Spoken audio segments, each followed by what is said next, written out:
우리 아버지 하나님의 거룩한 성도 여러분, 하나님의 크신 은혜와 평화가 여러분 모두 함께하기를 간절히 바랍니다. 예수님께서 승천하시기 직전 제자들에게 말씀하시기를 너희는 가서 모든 족속으로 제자를 삼으라 말씀하셨습니다. 그리고 마태복음 마지막 장 마지막 절 28장 20절에 말씀하시기를 내가 너에게 분부한 모든 것을 가르쳐 지키게 하라. 내가 너에게 분부한 모든 것들 가운데 하나둘 빼놓는 것이 아니라 모든 것을 내가 너에게 분부한 모든 것을 가르쳐 지키게 하라 그렇게 말씀하셨습니다. 여기 마태가 이렇게 기록했다면 요한계시록 1장에서 요한은 1장 2절에 요한은 하나님의 말씀과 예수 그리스도의 증거 곧 자기가 본 것을 다 증언하였느니라. 하나도 빠짐없이 그가 본 모든 것들을 다 증언했다 그렇게 말씀하셨습니다. 우리들이 말씀을 증언할 때에 때때로 어떤 것들은 좀 부담스러워서 뒤로 미루려고 하다가 빼놓는 것은 없습니까? 제가 한 번은 여러 많은 지도자들이 모인 가운데 성경을 가르치는 분들이었습니다. 그분들에게 청지기에 대해서 성도님들에게 얼마나 자주 말씀하는가 이야기를 했습니다. 대답이 없었습니다. 이번에는 단도직입적으로 여러분 지난 1년 동안 성도님들에게 새로 입게한 성도님들에게 침례 공부를 시킬 때에 혹시 11조에 대하여 지나치지 않으셨습니까? 근데 놀라웠게도 많은 분들이 11조에 대해서 언급하지 않으셨습니다. 음식물에 대해서도 언급하지 않은 분들이 있었습니다. 왜 그런가 하면 이 말씀을 받아들이는 사람들이 혹 부담스러워할까 봐 그렇게 했던 것 같습니다. 그래서 언제 가르치려고요? 나중에 신앙이 좀 성장하면 가르치려고 한다고 그렇게 이야기했습니다. 그러나 여기에 예수님의 명령은 내가 너에게 분부한 모든 것을 다 가르쳐 지키게 하라. 역시 요한은 요한다웠습니다. 요한계시록 1장 절에 요한은 하나님의 말씀과 예수 그리스도의 증거 곧 자기가 본 것을 다 증언하였느니라 하나도 빼먹지 않고 큰 것이라 그래서 사람들에게 부담이다 그래서 빼먹지 않았습니다. 작은 것이라 해서 지나치지 않았습니다. 이러한 모든 것들을 본대로 다 증언한 그 결과가 안타깝게도 1장 9절입니다. 나 요한은 너희 형제요 예수의 환난과 나라와 참음에 동참하는 자라. 하나님의 말씀과 예수를 증언하였으므로 말미암아 반모라는 섬에 있었더니 사도 요한이 반모섬에 유배된 그 이유는 무엇인가 하면은 자기가 본 것을 다 증언했기 때문에 그렇습니다. 거기서 몇 개만 빼놓거나 아니면 구렁이 담 넘어가듯 그냥 좋은 게 좋은 거다 넘어갔으면은 반모섬에 안 갔을 수도 있었을 것입니다. 자기가 본 것을 다 증언한 결과로 반모섬에 끌려갔었는데 제가 반모섬에서 사도 요한이 계시받은 동굴이라는 곳을 제가 갔을 때에 제가 그 글귀를 읽지 못했습니다만은 마크 피니 목사님께서는 말씀하시기를 그 입구에 요한계시록 14장 7절의 말씀이 기록되어 있다고 합니다. 요한계시록에는 모든 내용을 한마디로 줄여서 이야기한다면 여기 그 앞에 사도 요한이 계시를 보았던 그 동굴 앞에 글을 적어놓은 분은 적어도 요한계시록 14장 7절을 요한계시록 전체를 한마디로 요약한 것이라고 생각했는지 모르겠습니다. 요한계시록 14장 7절은 14장 6절 영원한 복음을 이 세상에 거주하는 모든 자들 곧 모든 민족과 종족과 방언과 백성에게 전해야 한다고 그랬는데 그 영원한 복음 내용에 대해서 14장 7절에 그가 큰 음성으로 가로되 하나님을 두려워하며 그에게 영광을 돌리라. 이는 그의 심판의 시간이 이렇음이니 하늘과 땅과 바다와 물들의 근원을 만드신 이를 경배하라 하더라. 이 특별히 요한계시록은 경배가 가장 중요한 주제입니다. 경배의 대상이 여기 두 가지가 있습니다. 조금 전에 읽으신 대로 하늘과 땅과 바다와 물들의 근원을 만드신 이 곧 창조주를 경배하라 했는가 하면은 14장 그 앞에 장에는 그 경배의 대상을 또 달리 이야기하고 있습니다. 요한계시록 13장 4절에 용이 짐승에게 권세를 주므로 용에게 경배하며 짐승에게 경배하여 이르되 누가 이 짐승과 같으냐 그렇게 이야기합니다. 그리고 8절에 보시면은 죽임을 당한 어린 양의 생명책의 창세 이후로 이름이 기록되지 못하고 이 땅에 사는 자들은 다 그 짐승에게 경배하리라. 경배하지 않을 때는 폭력을 사용합니다. 13장 15절에 그가 권세를 받아 그 짐승의 우상에게 생기를 주어 그 짐승의 우상으로 말하게 하고 또 짐승의 우상에게 경배하지 아니하는 자는 몇이든지 다 죽이게 하더라. 여기에 경배의 대상이 요한계시록에는 두 가지가 소개되어 있습니다. 하나는 짐승에 경배하라. 그리고 짐승의 우상에 경배하라. 그렇게 하지 않을 때는 폭력을 사용합니다. 그러나 하나님의 말씀에는, 정직한 하나님의 말씀에는 그 영원한 복음 가운데, 세 천사의 기별 가운데 첫 번째 그 기별에는 하늘과 땅과 바다와 물들의 근원을 만드신 이를 경배하라, 그렇게 이야기했습니다. 우리는 누구를 경배해야 될까요? 우리가 경배할 대상은 분명합니다. 그분은 우리를 창조하신 하나님이십니다. 이사야서 40장 26절에 있는 말씀은, 이사야 40장 26절에 이렇게 기록이 되어 있습니다. 우리 하나님은 어떤 하나님이신가? 너희는 눈을 높이 들어 누가 이 모든 것을 창조하였나 보라. 여러분, 옛날 아브라함이 저 하늘의 별들을 바라보았던 것처럼 눈을 높이 들어서 하늘을 쳐다보십시오. 그리고 이러한 모든 것들을 누가 창조하였나 보십시오. 주께서는 수요대로 만상을 이끌어내시고 하나님께서는 하늘의 그 수많은 만상들, 별들을 이끌어내시고 그들의 모든 이름을 부르시나니 그의 권세가 크고 그의 능력이 강함으로 하나도 빠짐이 없느니라. 하늘에는 천천만만의 수많은 별들의 그냥 뿌려진 모래알 같은 것들이 아니라 그 별들 하나하나마다의 이름이 있어 하나님께서는 그들의 모든 이름을 부르시나니 부르실 때마다 별들이 나타났습니다. 제가 여행을 하다 보면은 지구는 정말 넓습니다. 다른 나라를 여행하고 한국에 들어오면은 이 공항 위에서 비행기가 저 공항 활주로를 내리기 전에 서울 시내를 보고 또 인천 시내를 보면 참 안타까운 게 있습니다. 외국에 와서 보면 그 널따란 땅들이 있었는데 우리나라는 다닥다닥다닥 그 붙어있는 집들이 아파트를 수십 층을 이루면서 있는 그런 모습을 보면 여기서 땅을 좀 수입해오고 싶다, 그런 생각이 들어요. 한국을 벗어나면 땅덩어리는 정말 넓습니다. 이 지구가 얼마나 넓은지, 특별히 사막 지역이나 넓다란 광야를 보면 지구가 넓다는 생각이 절로 떠오르게 됩니다. 그리고 우리나라에서 미국을 가거나 아니면 반대쪽으로 유럽을 가거나 할 때면 비행기를 10시간 이상 타고 갑니다. 와, 이렇게 빠른 비행기가 이렇게 오랫동안 하다니 지구는 넓다, 그렇게 생각을 하고 있는데 이 지구가 정말 그렇게 넓은가요? 아니요, 지구는 그렇게 넓질 않습니다. 이 지구는 태양계 안에 있는데 이 태양을 중심으로 도는데 그 태양 안에 피스톨이라는 별이 있는데 그 피스톨이라는 별 안에는 지구가 속해 있는 태양계, 그리고 그 태양에 100만 개의 태양이 그 별 하나에 들어갈 수 있다고 합니다. 지구가 창조된 이후로 이제까지 인류는 많은 에너지를 개발해 사용했습니다. 석탄, 석유, 가스, 그리고 휘발유, 기타 등등등 수많은 에너지를 개발해 썼는데 창조된 이후로 지금까지 모든 인류가 다 개발해서 사용한 그 에너지는 지구에서 지구가 아니라 저 태양에서 1초 동안 발산하는 에너지에도 못 미친다고 합니다. 그런데 이렇게 어마어마한 태양이 저 피스톨이라는 별 하나에 100만 개 정도가 들어갈 수 있다고 합니다. 얼마나 놀랍습니까? 정말 지구는 정말 크지요? 지구는 이 직경이 139만 킬로미터나 됩니다. 그런데 이 태양계 은하수 안에는 약 1000억 개, 그러니까 우리가 정말 엄청나게 커다고 했던 이 태양이, 그런 것들이 1000억 개가 존재한다고 그렇게 이야기합니다. 정말 놀랍습니다. 이러한 모든 것들을 지으신 하나님, 얼마나 크고 위대하신 하나님이신지 모르겠습니다. 하나님께서는 말씀하십니다. 이사야서 44장 24절에 말씀하시기를,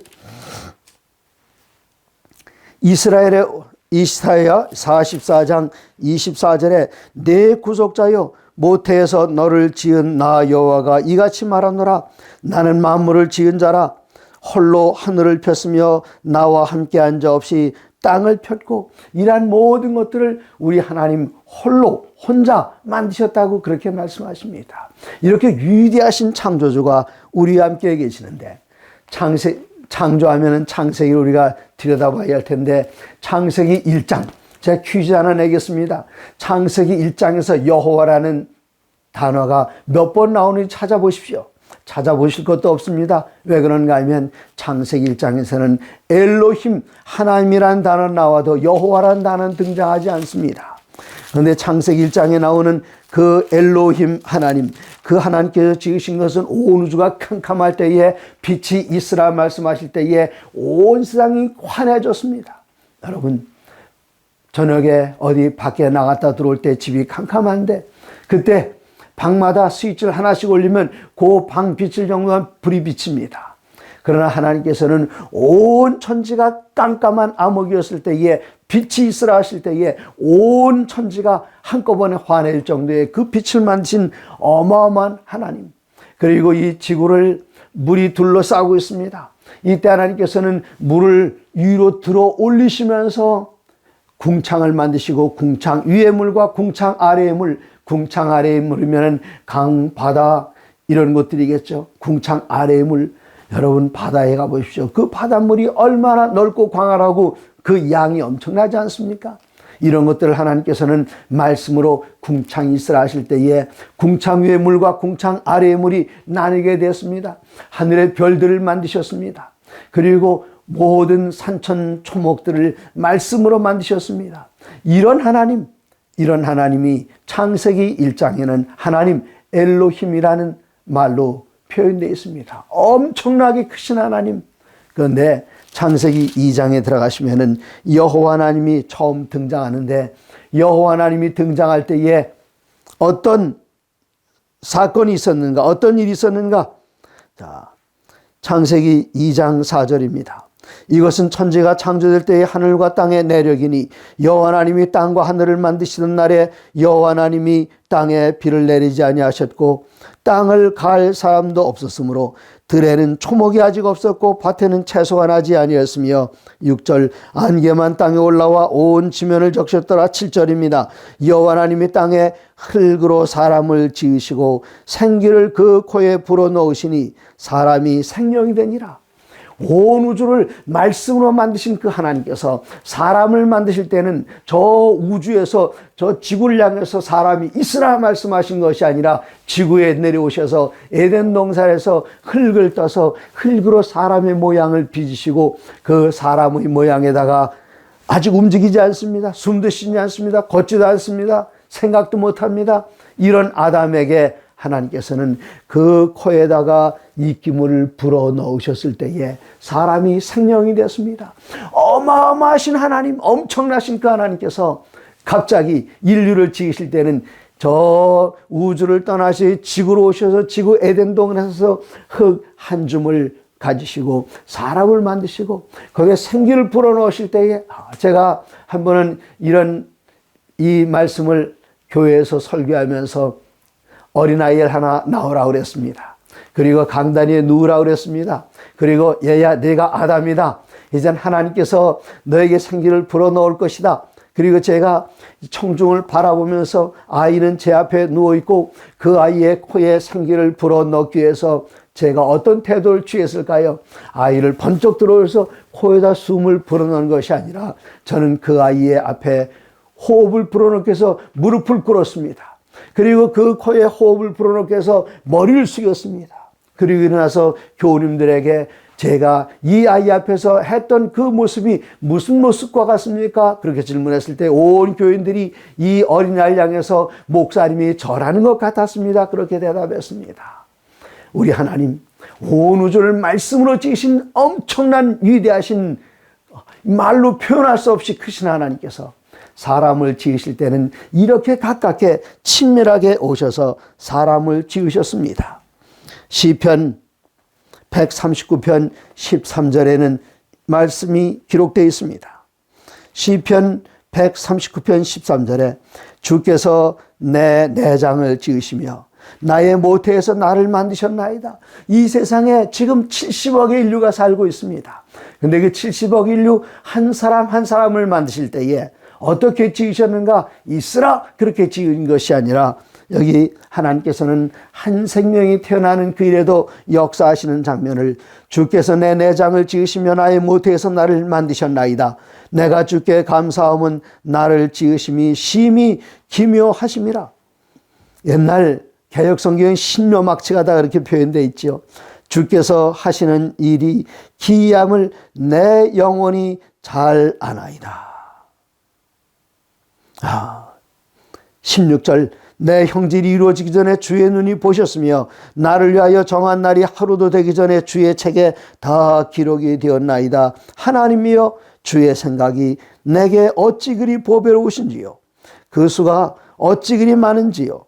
내가 세려고 할지라도 그 수가 모래보다 많도소이다.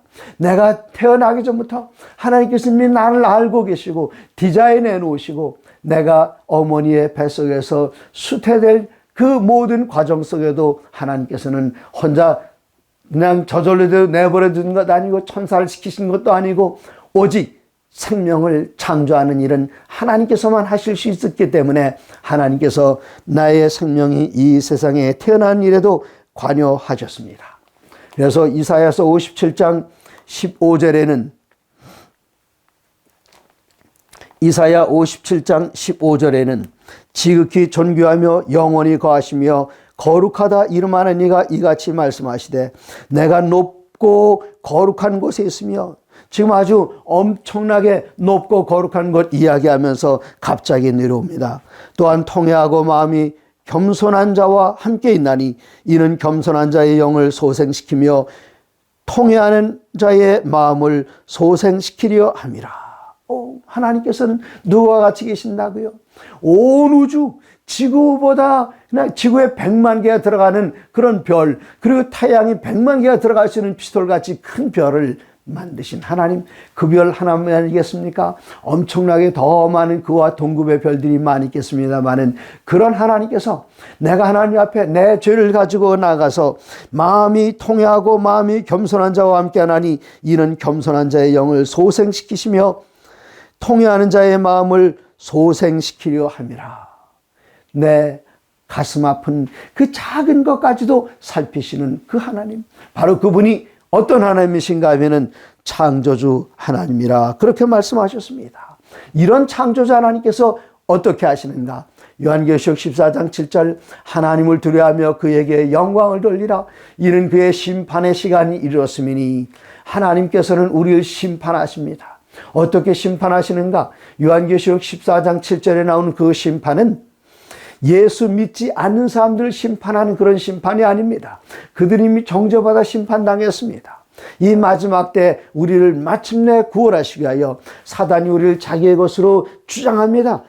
내가 지은 그 작은 죄 하나를 붙들고 늘어지면서 이런 죄를 지었으니 권정형은 죽어 마땅합니다. 사형 판결을 내려주십시오 하는 그때에 제가 아무런 공로가 없을지라도 우리 주님을 붙들고 주님 믿습니다. 주님의 보혈을 내가 영접합니다. 그 말씀 한마디면 기뻐하시면서 우리 주님께서는 우리의 모든 죄를 다 가리우시고 도말하여 주시고 우리의 붉은 죄보다 더 붉은 당신의 보혈로 감싸서 보이지 않게 하시고 심판하십니다. 어떻게 심판합니까? 사단은 우리의 모든 죄를 다 끄집어내려고 애쓰고 있지만 우리가 모든 죄 낱낱이 다 하나님께 용서를 구한다 할지라도 기억력이 모자라서 아직도 고백하지 못한 수많은 죄가 있을지라도 주님 내 모든 연약함과 내 모든 죄를 주님의 발 아래 내놓겠습니다 하면은 우리 주님께서는 전혀 죄를 짓지 않은 것처럼 당신의 모든 사랑과 은혜와 당신의 보혈로 우리의 온전한 우리의 모든 죄를 다 가리셔서 아버지 앞에 설 때는 흰눈처럼 양털처럼 서게 하신다 약속하셨습니다. 그 약속의 근거에서 우리가 주님을 믿는 믿음을 고백하게 되면 우리 주님께서는 하늘 아버지 앞과 모든 천사들 앞에서 내가 권정행을 안다 말씀하시면서 이 권정행이, 죄인 권정행이 나의 보혈을 영접하였으므로 그는 더 이상 정죄함이 없고 그리스도 예수 안에서 나의 보혈 안에서 영원히 의롭다. 따라서 내가 그를 위하여 죽었으니, 나의 영원한 생명을 그를 위하여 주었으니 그는 영원히 죽을 그 사망의 운명에서 영생을 얻게 된다고 우리 주님께서 선언하신 것, 그것이 바로 심판입니다. 하나님께서 심판을 선언하시면, 우리 주님께서 심판을 선언하시면 더 이상 사단은 입을 열어 우리를 긁어낼 수가 없습니다. 그러므로 요한계시록 14장 7절에는 심판의 시간이 이르렀으니 창조주를 기억하라. 그리고 창조주께 경배하라. 저 용이 아무리 무섭게, 그리고 요한계시록의 두 번째 짐승이 첫 번째 짐승에게 향하여 경배하지 않는 자, 그 짐승의 우상에게 경배하지 않는 자는 몇이니 다 죽이라는 명령이 있다 할지라도 짐승에게, 그리고 짐승 우상에 경배하는 것을 거절하고 우리를 지으신 창조주 하나님, 우리를 구속하신 구속주 하나님께, 그분 한 분, 그분에게만 경배하게 된다면 우리 하나님께서는 우리의 손을 번쩍 들어서 의롭다 판단하시고 판결문을 낭독하시게 될 때에 사단은 그것을 더 이상 끄집어내서 우리를 괴롭히지 못하는 것, 그것이 바로 심판이요, 그 복음을 가리켜서, 여기 성경에는 복음, 영원한 수많은 복음의 표현들이 있습니다. 하나님의 복음, 예수의 복음, 평금의 복음, 또 기타 등등등등 복음을 앞에 꾸미는 수식어들, 형용사들이 많이 있지만 요한계시록 14장 7절에 단 한 번 나오는, 14장 6절에 단 한 번 등장하는 그 영원한 복음은 이 심판의 결과로 말미암아 하늘의 영원한 의가 우리들에게서 이루어지고 하늘의 영원한 생명이 우리에게 주어진다는 그 복음, 심판의 결과로 그리스도 예수가 우리의 온전한 주님이 되셔서 우리의 재판장이 되시고 우리를 영원히 의롭다 선언하시는 그 심판에 따른 복음이 바로 영원한 복음입니다. 그럼 우리들은 영원한 복음을 가진 백성으로서 누구를 찾아야 하는가? 아버지를 찾아야 합니다. 아버지를 찾는 것이 무엇인가? 바로 창조주이신 하나님을 경배하는 것, 그것이 바로 우리들에게 주어진 기별입니다. 이젠 신약성경 골로새 1장 16절의 말씀을 보시면 또다시 이 말씀이 반복됩니다. 1장 16절, 만물이 그에게서 창조되되 하늘과 땅에서 보이는 것들과 보이지 않는 것들과 혹은 왕권들이나 주권들이나 통치자들이나 권세들이나 만물이 다 그로 말미암고 그를 위하여 창조되었고 또한 그가 만물보다 먼저 계시고 만물이 그 안에 함께 섰느니라. 우리 주님께서 창조되심을 이야기한 그 다음에 그분에 대해 소개합니다. 그는 몸인 교회의 머리시라.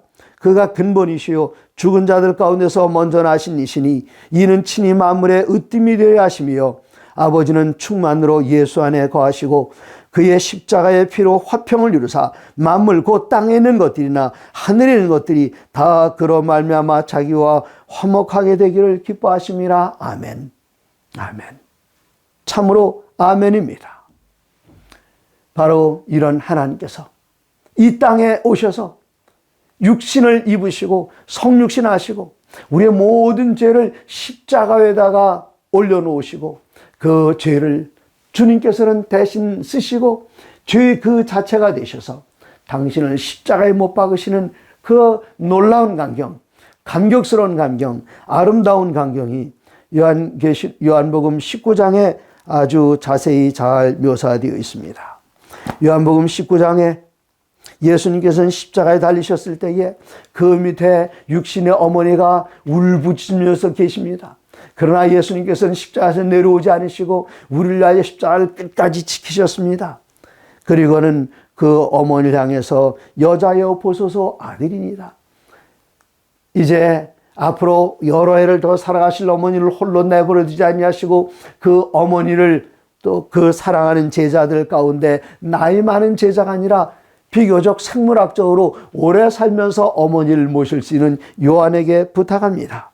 27절, 또 그 제자에게 이르시되 보라 내 어머니라 하신대 그때부터 그 제자가 자기 집에 모시니라.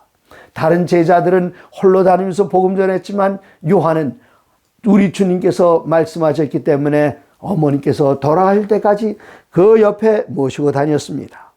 그리고 예수님께서 말씀하십니다. 28절, 내가 목마르다. 내가 목마르다. 그리고는 30절에 예수께서 신 포도주를 받으신 후에 이르시되 다 이루었다. 십자가에서 다 이루었다 말씀하신 바로 그 예수님께서 창세기 2장 1절에 천지와 만물이 다 이루니라 말씀하신 그 하나님이십니다. 창세기 1장 26절에서 하나님의 형상과 모양을 따라 아담과 하와를 지으신 그분이 바로 십자가에서 우리를 위하여 돌아가신 그분이십니다. 그러므로 요한계시록에는 우리가 하나님 앞에 찬양하고 우리 주님께 경배해야 할 그 이유를 두 가지로 설명하면서 요한계시록 4장 11절에는 계시록 4장 11절에 우리 주 하나님이여 영광과 존귀와 권능을 받으시는 것이 합당하오니 주께서 만물을 지으신지라 만물이 주의 뜻대로 있었고 또 지으심을 받았나이다. 우리 아버지 하나님, 우리 주님, 우리 성령께서는 영원토록 세세토록 찬양과 경배를 받으시기에 합당하십니다. 만물을 지으셨기 때문입니다. 그리고 5장 9절부터 5장 13절까지에는 우리 주님께서 찬양받으실 그 이유에 대해서 또 이야기를 하십니다. 일찍이 죽음을 당하사 각 족속과 방언과 백성과 나라 가운데서 사람들을 피로 사서 하나님께 드리시고 그들로 우리 하나님 앞에서 나라와 제상들을 삼으셨으니 그들이 땅에서 왕노릇하리도다. 이어서 말합니다. 하늘에 있는 수많은 보좌의 주위에 둘러있는 생물들과 장로들을 둘러싼 천사들의 커다란 음성이 들려옵니다. 그 수는 정말 엄청나게 많습니다. 그 수가 만만이요 천천이라 큰 음성으로 이르되 죽임을 당하신 어린 양은 능력과 부와 지혜와 힘과 존귀와 영광과 찬송을 받으시기에 합당하도다 하더라.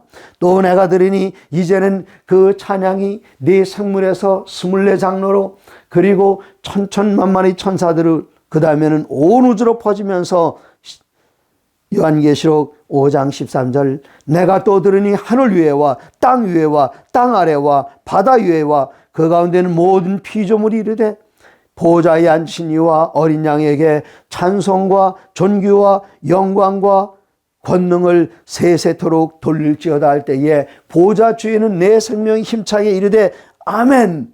그러면서 장로들은 그 앞에 경배합니다. 우리 하나님, 우리 주님, 우리를 친히 창조하신 주님, 그 이 세상의 모든 피조물들 가운데 하나님의 형상 그대로 빼닮아서 우리를 지으신 그 창조주 하나님, 우리를 지으셨을 뿐만 아니라 우리가 죄 가운데 빠져 영원한 생명을 잃었을 때에 당신의 아들 독생자를 주시고 독생자이신 예수님께서 우리 위하여 생명을 내놓으신 구속의 하나님, 우리들의 하나님은 우리들에게 영광과 찬양과 경배를 받으시기에 합당한 분이십니다. 창조주를 경배하라 말씀을 마치겠습니다. 하나님의 모든 말씀으로 사시기 바랍니다.